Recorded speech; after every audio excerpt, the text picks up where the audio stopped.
Hello दोस्तों, स्वागत है आपका स्टडी नॉन स्टॉप में। दोस्तों, इस वीडियो में हम डिस्कस करेंगे 8 अप्रैल के सभी इंपॉर्टेंट करंट अफेयर्स। और इस वीडियो के लास्ट में मैं आपसे 2 क्वेश्चंस भी पूछूंगा, जिसका आंसर आपको कमेंट बॉक्स में बताना रहेगा। और आप इस वीडियो की पीडीएफ इस वीडियो के डिस्क्रिप्शन से डाउनलोड कर सकते हैं। तो चलिए शुरू करते हैं। पहला प्रश्न, हाल ही में कौन सा देश अंतर्राष्ट्रीय सौर गठबंधन में शामिल हुआ है? तो अभी हाल ही में अंतर्राष्ट्रीय सौर गठबंधन में शामिल हुआ बोलीविया। राष्ट्रपति रामनाथ कोविंद बोलीविया की यात्रा पर गए हुए थे, तभी बोलीविया के राष्ट्रपति इबो मोरालेस ने बोलीविया को अंतर्राष्ट्रीय सौर गठबंधन में शामिल कर लिया है। मैंने आपको बताया था, राष्ट्रपति रामनाथ कोविंद क्रोएशिया, बोलीविया और चिली, इन 3 देशों की यात्रा पर गए थे। और अंतर्राष्ट्रीय सौर गठबंधन, इसकी शुरुआत नवंबर 2015 में भारत और फ्रांस ने मिलकर की थी। अंतर्राष्ट्रीय सौर गठबंधन का उद्देश्य है सौर ऊर्जा उत्पादन को बढ़ावा देना। और अंतर्राष्ट्रीय सौर गठबंधन का मुख्यालय कहाँ पर है? तो इसका मुख्यालय है गुरुग्राम, हरियाणा में। और अंतर्राष्ट्रीय सौर गठबंधन की स्थापना के लिए प्रधानमंत्री नरेंद्र मोदी और फ्रांस के राष्ट्रपति इमैनुएल मैक्रोन को संयुक्त राष्ट्र के सर्वोच्च पर्यावरण सम्मान चैंपियंस ऑफ द अर्थ से सम्मानित किया गया था।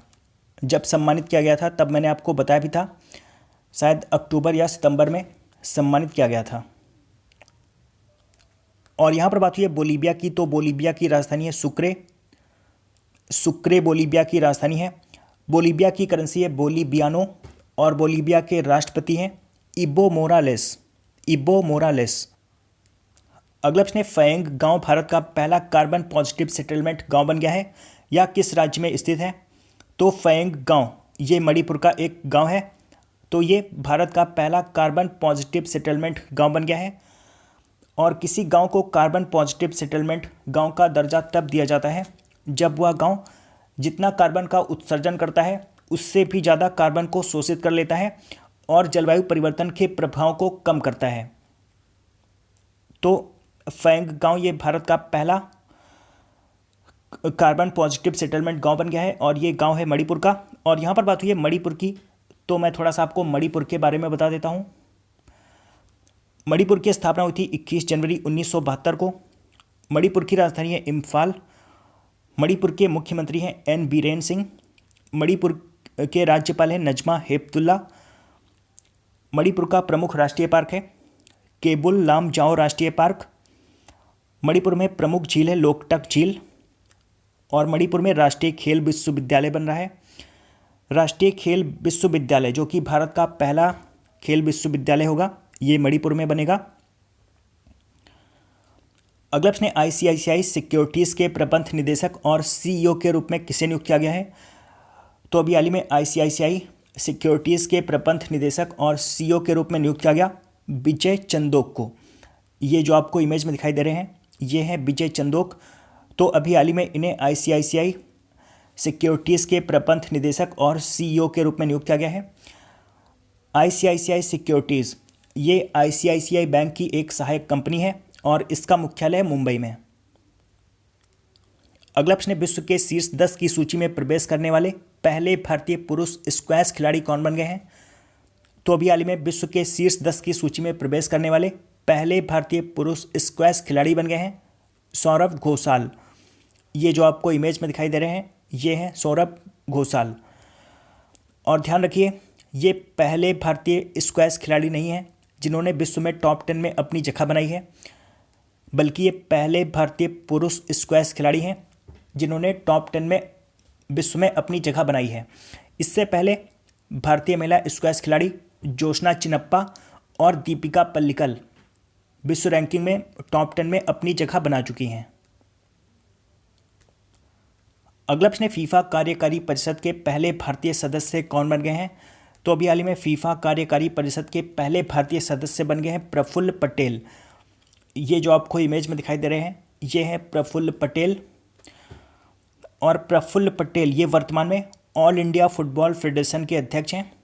प्रफुल्ल पटेल ये वर्तमान में ऑल इंडिया फुटबॉल फेडरेशन के अध्यक्ष हैं। तो अभी हाल ही में ये फीफा कार्यकारी परिषद के पहले भारतीय सदस्य बन गए हैं। और यहाँ पर बात हुई है फीफा की, तो फीफा की फुल फॉर्म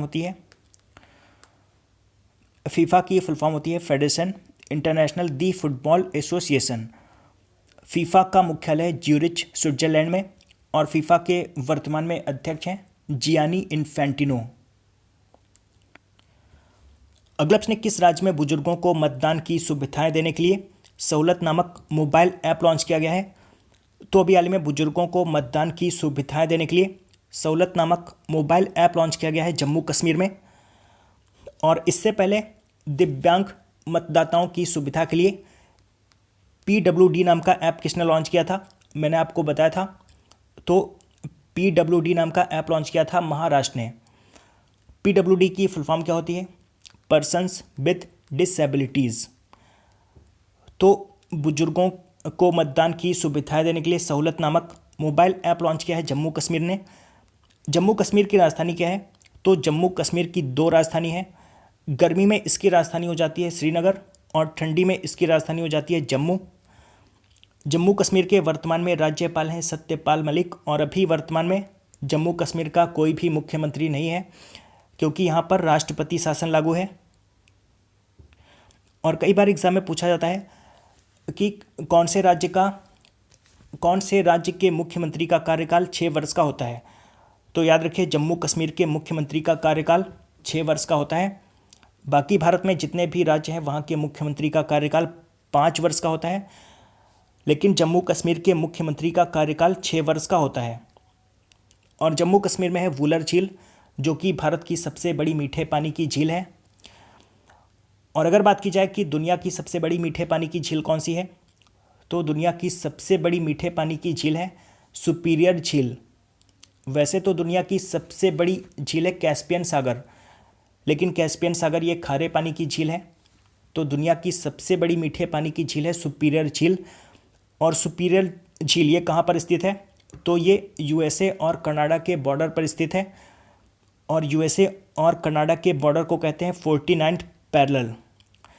जैसे भारत और पाकिस्तान को डिवाइड करने वाली लाइन को कहते हैं रेड क्लिफ, और भारत और चाइना को डिवाइड करने वाली लाइन को कहते हैं मैकमोहन। उसी तरह से USA और कनाडा को डिवाइड करने वाली लाइन को कहते हैं 49th पैरेलल, और नॉर्थ कोरिया और साउथ कोरिया को डिवाइड करने वाली लाइन को कहते हैं 38th पैरेलल। तो ये सब भी आप याद रखिए, एग्जाम में पूछ लिया जाता है। अगला प्रश्न है, संयुक्त राष्ट्र ने निकोलस कॉमजियान को किस राष्ट्र के लिए जांच प्रमुख नियुक्त किया है? तो अभी हाल ही में संयुक्त राष्ट्र ने निकोलस कॉमजियान को म्यांमार के लिए जांच प्रमुख नियुक्त किया है। निकोलस कॉमजियान ये अमेरिका के हैं।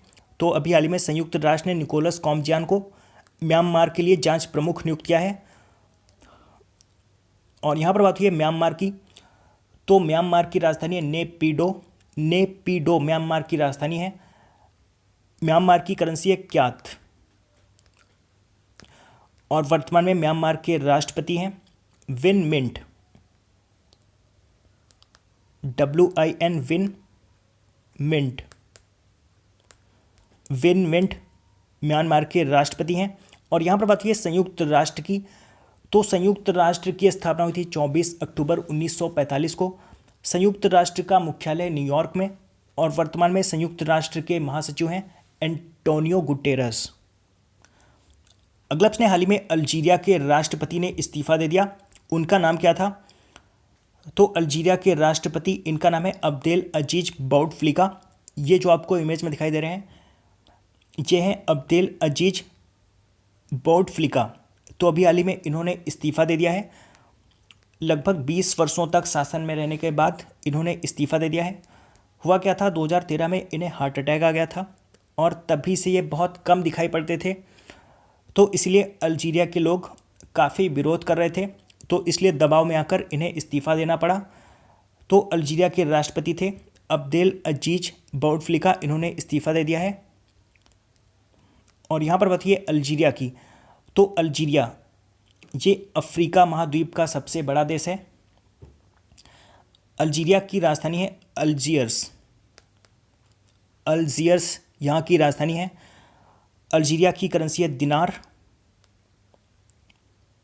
और अल्जीरिया के राष्ट्रपति थे अब्देल अजीज बाउटफ्लिका, जिन्होंने इस्तीफा दे दिया है। अगला प्रश्न, हाल ही में कार्तिक चंद्र रथ का निधन हो गया, वे क्या थे? तो कार्तिक चंद्र रथ ये नाटककार, अर्थशास्त्र के शिक्षक, थिएटर आयोजक, ये सभी कुछ थे ये। तो इसका सही आंसर ऑप्शन डी, उपरोक्त सभी। ये जो आपको इमेज में दिखाई दे रहे हैं ये थे कार्तिक चंद्र रथ और ये ओडिशा के एक प्रसिद्ध नाटककार थे, साथ ही ये अर्थशास्त्र के शिक्षक भी थे और थिएटर आयोजक भी थे। तो इनका अभी हाल ही में निधन हो गया है। अगला प्रश्न, हाल ही में जे महेंद्रन का निधन हो गया, वे क्या थे? तो जे महेंद्रन ये एक प्रसिद्ध तमिल निर्देशक थे।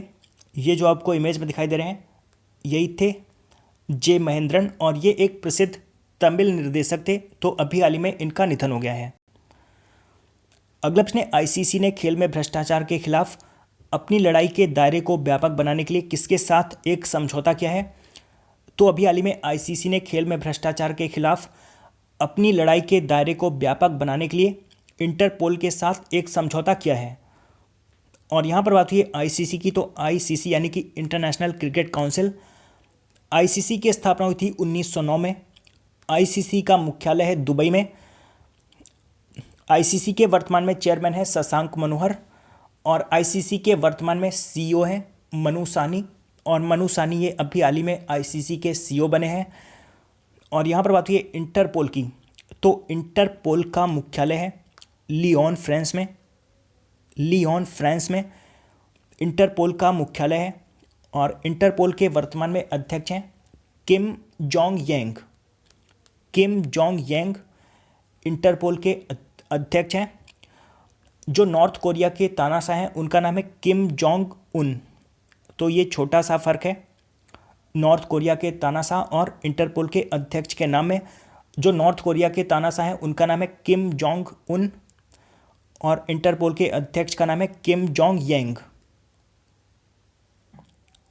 अगला प्रश्न, लक्ष्मी विलास बैंक का किसके साथ विलय हो गया है? तो अभी हाल ही में लक्ष्मी विलास बैंक का विलय हो गया है इंडिया बुल्स हाउसिंग फाइनेंस के साथ। लक्ष्मी विलास बैंक इसका मुख्यालय है चेन्नई में और इसके वर्तमान में एमडी और सीईओ हैं पार्थ सारथी मुखर्जी। और इंडिया बुल्स हाउसिंग फाइनेंस इसका मुख्यालय है नई दिल्ली में और इसके चेयरमैन हैं समीर गहलोत। और कल के प्रश्न, कल मैंने आपसे 2 प्रश्न पूछे थे। पहला प्रश्न था हाल ही में जारी फीफा रैंकिंग में भारतीय पुरुष फुटबॉल टीम की रैंक क्या है? तो इसका सही आंसर था 101वीं रैंक। और मैंने ये भी पूछा था कि इसमें पहली रैंक पर कौन है? तो पहली रैंक पर है बेल्जियम। और दूसरा प्रश्न था विश्व स्वास्थ्य दिवस कब मनाया जाता है? तो इसका सही आंसर था 7 अप्रैल को। और लगभग सभी लोगों ने इन दोनों प्रश्नों का सही आंसर दिया है। और आज आपके लिए पहला प्रश्न है विश्व बैंक के नए अध्यक्ष कौन बन गए हैं? और आज आपके लिए दूसरा प्रश्न है नैसकॉम के अध्यक्ष के रूप में किससे नियुक्त किया गया है? तो इन दोनों प्रश्नों का आंसर आपको कमेंट बॉक्स में बताना है। तो दोस्तों आशा करता हूं कि आपको ये वीडियो पसंद आया होगा। अगर आपको ये वीडियो पसंद आया तो आप इस वीडियो को लाइक और शेयर करना मत भूलिए। और अगर आपने अभी तक इस चैनल को सब्सक्राइब नहीं किया है तो आप इस चैनल को सब्सक्राइब कर लीजिए। मैं करंट अफेयर्स के वीडियोज़ हर रोज़ सुबह 4 बजे अपलोड करता हूँ, तो आप चैनल को सब्सक्राइब करके नोटिफिकेशन बिल ऑन रखिए, जिससे मैं जब भी वीडियो अपलोड करूँ उसका नोटिफिकेशन आपको मिलता रहे। तो दोस्तों मिलते हैं कल सुबह, तब तक के लिए goodbye and take care.